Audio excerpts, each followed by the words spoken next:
ছেলেকে কোলে নিয়ে প্রেমিককে বিয়ে করলেন অভিনেত্রী। অবশেষে দীর্ঘদিনের প্রেমিকের সঙ্গে বিয়ের পিঁড়িতে বসলেন ডালিউড অভিনেত্রী রূপাঞ্জনা মিত্র।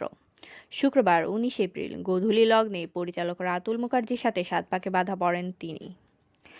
আনন্দবাজারের প্রতিবেদন অনুযায়ী শুক্রবার সকাল থেকেই শুরু হয়েছে অভিনেত্রী রূপাঞ্জনা মিত্র ও পরিচালক রাতুল মুখোপাধ্যায়ের বিয়ের অনুষ্ঠান। সকালে নান্দিমুখ থেকে গায়ে হলুদ সব অনুষ্ঠানই হয়েছে। এদিকে বিয়েতে হাজির ছিলেন রূপাঞ্জনার একমাত্র ছেলে রিয়ান। ছেলেকে পাশে রেখে সাত পাক শুভদৃষ্টি সিঁদুরদান সম্পন্ন করেন এই অভিনেত্রী। সামাজিক যোগাযোগ মাধ্যমে বিয়ের সে ছবিও প্রকাশ করেছেন তিনি। ২০০৭ সালে রিজাউল হককে বিয়ে করেন রূপাঞ্জনা। দুজনের ঘর আলো করে জন্ম নেয় পুত্র রিয়ান। তবে দীর্ঘস্থায়ী হয়নি সেই সম্পর্ক। ২০১৮ সালে তাদের ডিভোর্সের পর রাতুল মুখার্জির সঙ্গে সম্পর্কে জড়ান রূপাঞ্জনা। প্রায় ৬ বছরের লিভ ইন সম্পর্কে ছিলেন এই জুটি। ছেলে রিয়ানও মায়ের কাছেই বেড়ে ওঠেন।